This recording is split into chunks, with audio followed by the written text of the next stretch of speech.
أعوذ بالله السميع العليم من الشيطان الرجيم بسم الله الرحمن الرحيم الحمد لله رب العالمين وبه نستعين وصلى الله على سيدنا محمد وتقطيع الطائرين وعلى الله دائم أجمعين. Encyclopédie des chiites, une audio que j'ai intitulée Point de divergence entre les chiites et les mukhalifin sur l'imam al-Mahdi alayhi salam. En fait, il y a tellement de sujets que j'ai regroupé ça sur ce titre, mais il est possible qu'il y aura deux parties vu la grandeur de ce chapitre. Donc je commence. Les caractéristiques spéciales de l'imam Mahdi alayhi salam. Dans la partie précédente, j'ai fourni, donc l'auteur, des traditions étendues des collections Bakri sur la personnalité distincte de l'imam Mahdi Ajallahu ta'ala faraja, et de Jésus, le Messie alayhi wa afdallah salat ala Muhammad wa alim. L'imam alayhi salam est le descendant du prophète sallallahu alayhi wa alayhi par sa fille Fatima alayhi salam. Les traditions soutiennent que Isa, Jésus, qui était un grand prophète, priera derrière El-Mahdi, l'imam divinement investi.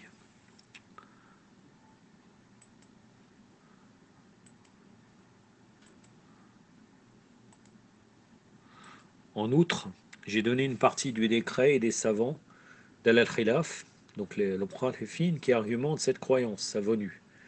Ils reconnaissent qu'El-Mahdi est de la famille du prophète et que tous ceux qui demandent cette opinion sont des ignorants ou des innovateurs. Cependant, dans cette présente partie, je voudrais énumérer quelques attributs particuliers de l'imam qui sont incompris par la plupart des mukhalifin. L'identité de l'imam al-Mahdi alayhi salam al-Faraja. Les chiites croient que l'imam Mahdi est le seul fils de l'imam Hassan Askari, 11e imam alayhi salam. Il est né le 15e jour de Charban en 255 de l'Hégire 869 de l'ère chrétienne, à Samarra en Irak. Il est devenu divinement investi de l'imama lorsque son père tomba martyr en 260 Hijra 864 de l'ère chrétienne. L'imam Mahdi Ajallahu ta'ala faraja est entré en occultation en même temps que le décès de son père. Il réapparaîtra quand Allah le voudra. Plus spécifiquement, son titre est Al-Mahdi, le guidé. Son nom est Muhammad ibn al-Hassan. Il faut savoir que normalement on devrait l'appeler par sa kunya car il y a des hadiths qui disent de ne pas nommer. Bon, les gens disent que c'était à l'époque de la petite occultation et que ça n'a plus d'être. Il y a une divergence, que ce jugement n'a plus lieu d'être. Le fait de l'interdiction de l'appeler par son nom. Si on veut être vraiment précis dans les hadiths, peut-être qu'on va dire que c'est makrou de l'appeler comme cela. Donc il est mieux de l'appeler par son surnom, mais ce n'est pas illicite. Mais par contre, c'était illicite à la période de la petite occultation. Donc par respect par les hadiths, il faut éviter de l'appeler par son nom, il faut le mieux l'appeler par ses surnoms ou sa kunya. Imam al-Zaman, Saïb al-Zaman, Imam al-Hujja, etc., etc. Imam al-Mahdi. Sa lignée remonte à la descendance de Fatima et de l'imam Ali alayhi salam. Muhammad ibn al-Hassan ibn Ali ibn Muhammad ibn Ali ibn Moussa ibn Jafar ibn Muhammad ibn Ali ibn Hussein ibn Ali ibn Abi Talib alayhi salam ajma'in. Cependant, la plupart des mukhalifines sont convaincus qu'il n'est pas encore né. Ils croient qu'il naîtra à une certaine heure avant sa mission. Le nom de l'imam Mahdi est Muhammad, sallallahu alayhi wa alayhi, qui est identique au prophète rapporté par les traditions Bakri. Il y a cependant un rapport, une tradition Bakri qui ajoute que le nom du père de l'imam Mahdi est Abdullah. Maintenant, allons vérifier les arguments respectifs.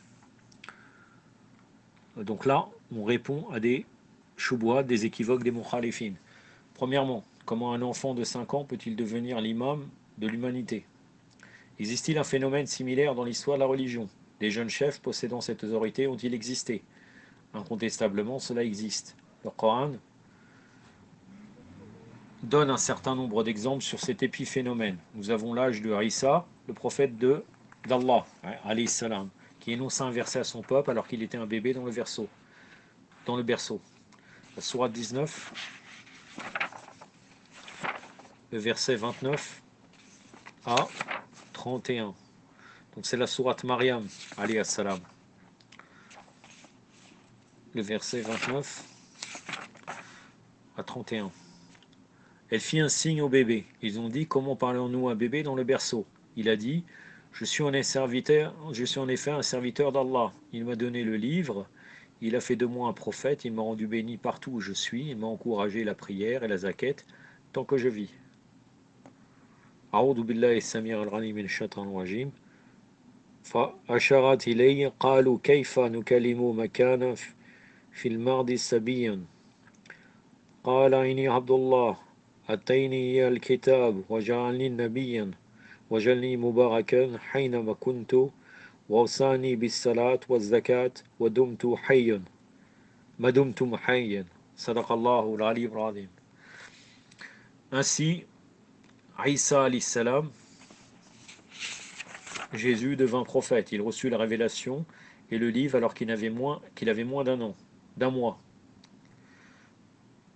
Le Coran mentionne aussi ce phénomène concernant Yahya. Alayhi wa afdal salat ala Muhammad wa alihi. Jean. Ô Yahya, prends le livre avec force et nous lui avons donné la sagesse dès son enfance. C'est la sourate, toujours Mariam, le verset 12. A'udhu billahi samir al-ghalim min ash-shaytan rajim. Ya Yahya, khudil kitaba biquwwatin wa ataynahu hukman sabiyyan. Sadaqallahu al-ali al-azim. Par conséquent, si un petit garçon peut être investi de la prophétie et recevoir la révélation et le livre, pourquoi mais croire qu'un petit garçon de 5 ans puisse devenir un imam? Le troisième exemple implique le prophète Soleiman, Salomon, alayhi salam, qui reçut l'héritage prophétique de son père Daoud, et devint le roi de sa communauté alors qu'il n'avait pas atteint l'âge de la puberté. Ne vous a-t-on jamais parlé de ces prodiges? Ils furent des enfants de bas âge, de 4 à 18 ans, confirmant des signes de qualification exceptionnels. Ces qualités sont habituellement ancrées chez des adultes fortement expérimentés. Voici quelques exemples. John Stuart Moulin, 1806-1873. Un philosophe du XIXe siècle, économiste, instruit dans de nombreuses éruditions utilitaires et réformes parlementaires. Cet enfant prodige maîtrisait le grec à l'âge de 7 ans et étudia les sciences économiques à l'âge de 13 ans. Ses travaux expriment une pensée sociale d'une grande clarté. Ça vient du livre Les Archives de Bettman. Le penseur, le mathématicien et scientifique Blaise Pascal, 1623-1662, fut crédité du travail imaginatif et subtil dans la géométrie et d'autres branches mathématiques. Il influença profondément la pensée des futurs théologiens et des philosophes. Un prodige dans les mathématiques, Pascal avait maîtrisé les éléments d'Euclide à l'âge de 12 ans. Pascal inventa et vendit la première machine à calculer, 1645. Wolfgang Amadeus, Wolfgang fut un grand musicien. Il commença sa première composition de menuet, danse ancienne, à l'âge de 5 ans, et des symphonies à 9 ans. Le propre talent de Beethoven, ça c'est Beethoven qu'il parle, était tel qu'à l'âge de 12 ans, il faisait partie de l'organisme Gottlob chrétien, NIF, où il étudia. Sarah Caldwell, née à Marieville le 6 mars 1924, fut une chef d'orchestre et une productrice. Cet enfant excellait dans les mathématiques et la musique avant d'atteindre l'âge de 10 ans. Sans toutefois entrer dans les détails de ces génies de bas âge, cette liste atteint l'objectif. Elle démontre que ce phénomène humain est naturel. Par conséquent, scientifiquement parlant, il est tout à fait possible qu'un enfant démontre des capacités excellentes. De plus, du point de vue de la religion, lorsqu'Allah veut qu'une chose se produise, elle aura certainement lieu, soit et elle est. Une autre question, tout être humain doit mourir. Comment se fait-il que l'imam Mahdi, vit aussi longtemps? Certes, chaque être humain doit mourir, et l'imam Mahdi décédera aussi. Cependant, sa vie est certes longue. Le Saint-Coran et les traditions prophétiques nous instruisent que certains serviteurs ont une longévité très attendue en ce monde. Ainsi, la possibilité de ces phénomènes est reconnue par la religion islamique. Reconnaissez-vous la durée de 950 années pour la mission prophétique de Nour? C'est le verset de la sourate 29, le verset numéro 14.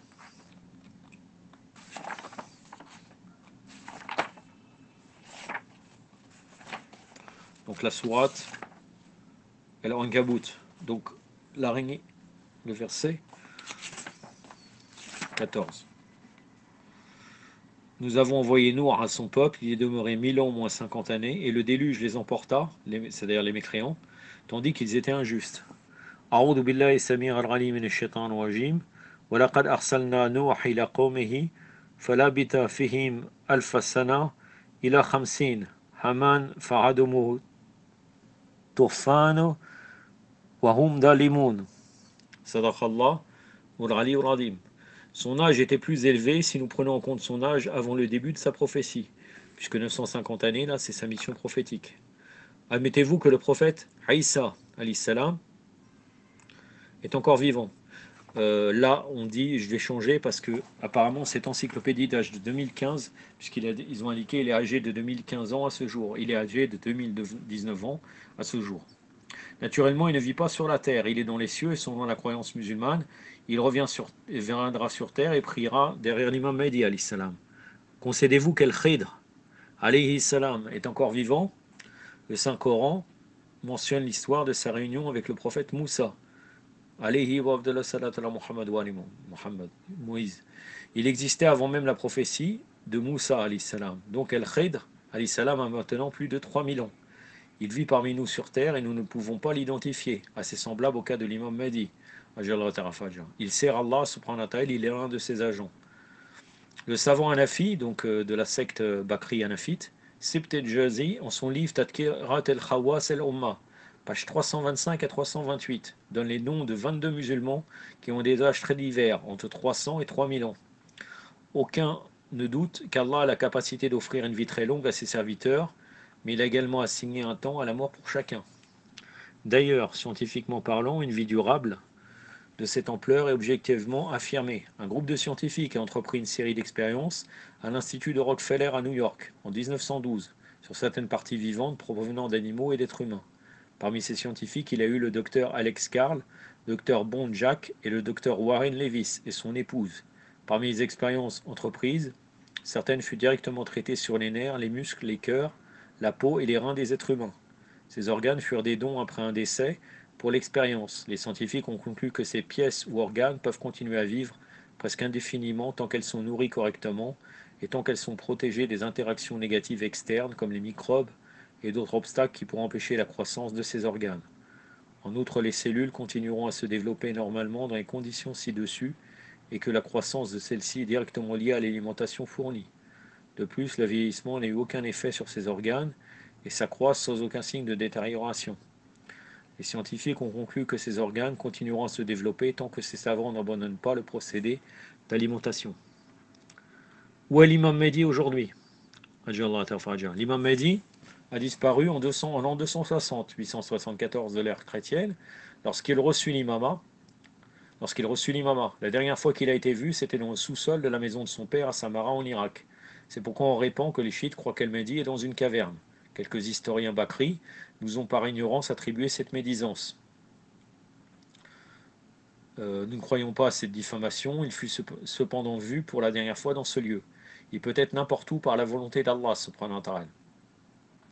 Cependant, il est clair qu'il vit sur terre parmi nous alors que les gens ne le perçoivent pas. Si cette cave est devenue célèbre en tant que la cave d'occultation, Sardav al-Riba, c'est parce qu'elle a été surnommée par des sources non chiites.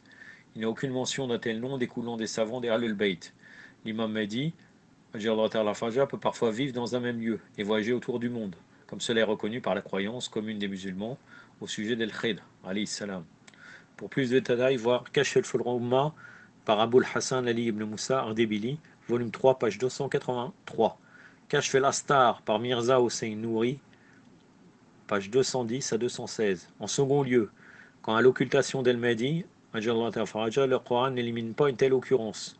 Autant les exemples de Jésus et El Khidr, salawatullah alayhima, sont tous deux dans l'occultation. Pourquoi l'imam Mahdi a-t-il disparu? La question ci-dessus partage la même réponse avec les deux questions suivantes. Pourquoi l'imam Mahdi n'apparaît-il pas maintenant? Quand viendra-t-il? Il y a de nombreuses raisons derrière cela. Le motif le plus important sera révélé lorsque l'imam apparaîtra. Cependant, je mentionne quelques raisons. Une réponse très facile serait la volonté d'Allah. Sa volonté est basée sur sa sagesse infinie. La venue de l'imam Mahdi dépend seulement de la décision divine. Il sait mieux et quand agir. La question pourrait être aussi naïve que de demander pourquoi certains sont noirs et d'autres sont blancs. Pourquoi est-ce que certains sont beaux alors que d'autres ne le sont pas? C'est le décret d'Allah. Une autre répartie serait c'est une épreuve. Allah peut faire entrer directement toutes les personnes au paradis, Mais cela n'est pas aussi simple car il a voulu nous éprouver. L'épreuve d'Allah est réellement une expérience qui témoignera de nos actes. Seulement ceux qui sont obéissants méritent le paradis. Simultanément, Allah nous examine sur nos agissements de notre environnement pécheresse. Si dans la vie de tous les jours, quelqu'un se prémunit lui-même, il aura beaucoup plus de récompenses que s'il le fait au moment où l'imam Mahdi apparaît. Car à ce moment précis, l'environnement sera absolument sain, il sera beaucoup plus facile de se préserver du mal. Voulez-vous que l'imam Mahdi aura une occasion de conquérir le monde entier? Même notre prophète sallallahu alayhi wa sallam n'a pu faire cela. L'imam Mahdi apparaîtra dès que les gens seront prêts à l'accueillir. L'être humain dans toute l'histoire de l'humanité ne fut jamais prêt.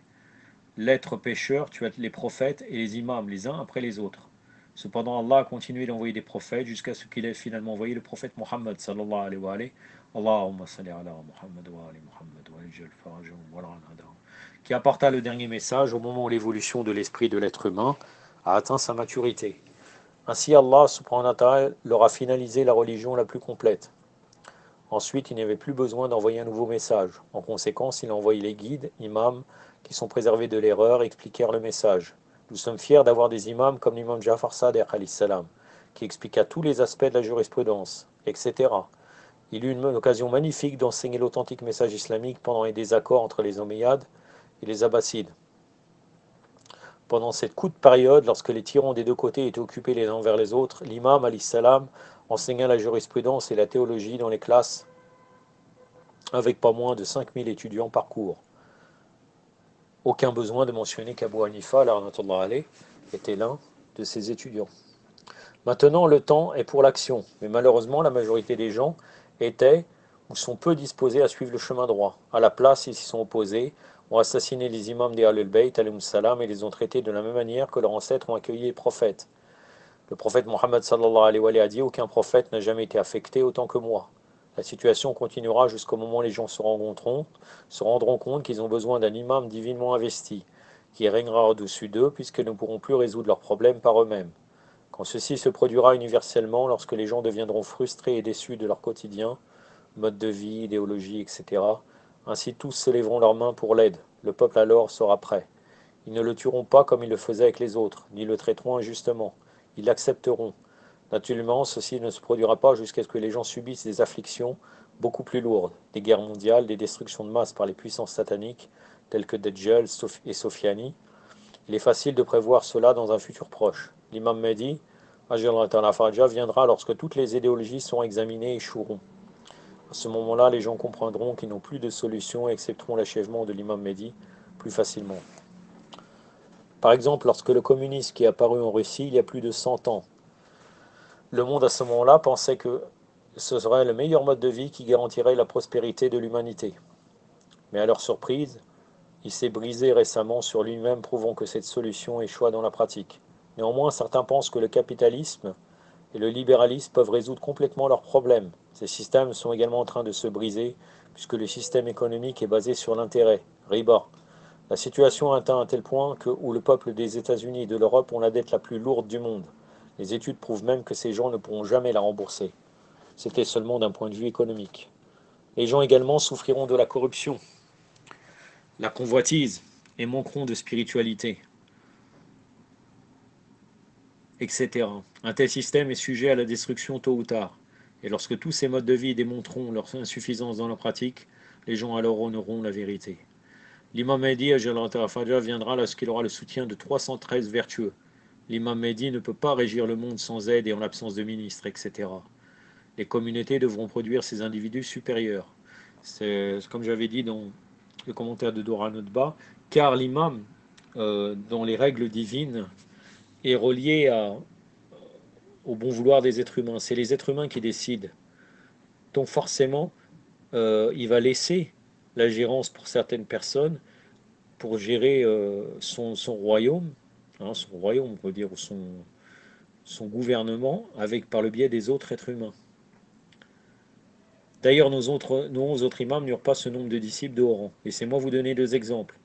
Avant son martyre, le prophète sallallahu alayhi wa sallam avait averti l'imam Ali que si le nombre de ses fidèles disciples, après le martyre du prophète, excédait 40 hommes, il devrait employer la force pour reconstituer son droit et pour prendre l'autorité. Autrement, il devait maintenir le silence puisque les seules personnes pieuses seraient tuées sans pouvoir soutenir l'islam. Malheureusement, le nombre des compagnons qui sont restés fidèles à l'imam Ali n'a pas atteint cette quantité à ce moment crucial. Pour votre information, ils étaient que 4. Un autre exemple, Sal ibn Hassan al-Khurasani, qui était l'un des disciples des Ahlul Bayt de Khurasan, une province iranienne, est venu à Médine pour rencontrer l'imam Ja'far Sadiq alayhi salam. Sal al-Khurasani a dit au fils du messager d'Allah, vous êtes l'un des imams des Ahlul Bayt. Qu'est-ce qui vous a empêché d'obtenir votre droit tandis que vous trouvez plus de 100 000 chiites qui sont prêts à combattre pour toi? L'imam alayhi salam lui a demandé de s'asseoir et alors il ordonna d'allumer le four qui était dans la maison. Après que le four soit devenu rouge de braise et brûlant, l'imam alayhi salam a demandé ô Khurasani, entre dans le four et assis-toi. Le Khurasani a répondu mon maître, ô fils du messager d'Allah, ne me punissez pas par le feu. Puis Haroun el-Mekki redonna aller entrer dans la salle, et après les salutations échangées, l'imam lui a dit de déposer ses chaussures et de s'asseoir à l'intérieur du four. Il a fait ainsi, l'imam continua de parler avec Saad au sujet du Khurasan, comme si rien ne s'était produit. Après une certaine heure, l'imam lui a dit « Ô Khurasani, lève-toi et regarde à l'intérieur du four. » Il a regardé dans le four et a vu Haroun se reposer, les jambes croisées à l'intérieur du feu. Alors l'imam Sadiq alayhi salam demanda à Haroun de sortir du four, et lors de sa sortie, il était sain, sans brûlure. L'imam a demandé à Sal, combien d'individus avez-vous dans le Khurasan comme cet homme? Sal répondit, par Allah, aucun. L'imam a confirmé son énonciation et déclara, nous ne le levons pas actuellement, même si nous avions 5 aides comme lui. Nous connaissons le moment approprié. El-Bihar, volume 47, page 123 à 10, 172. Également dans Manaqib de Ibn Shar al-Ashub. Les traditions déclarent que l'imam Mehdi a besoin de 313 disciples qui sont non seulement sincères et fidèles, mais possèdent également la connaissance et la sagesse suprême. L'imam Mehdi devrait également avoir encore 40 000 disciples fidèles qui rempliront des positions secondaires. Ces personnes ne tomberont pas du ciel. Il nous appartient d'instruire nos communautés vers la félicité et la perfection, commençant d'abord à partir de notre famille et amis, puis éduquer la sagesse dans nos villes et le pays jusqu'au degré de notre capacité. Nous devrions cependant commencer à partir de nous-mêmes pour éviter le péché et pour acquérir plus de connaissances et de sagesse afin de devenir plus obéissants à Allah. J'en finis pour aujourd'hui. Je vais voir s'il y a encore énormément de questions pour voir si ça sera bon. Apparemment, je ne sais pas si c'est une... Non, il y a énormément. Bon, Inch'Allah, la prochaine fois, ça sera la suite des points de divergence entre les chiites et les mukhalifin sur l'imam al-Hujja, l'imam Mahdi, Ajallah ta'ala farja. Yaktafi bada al-qadr. وصلى الله على سيدنا محمد وعلى آله الطاهرين والسلام عليكم ورحمة الله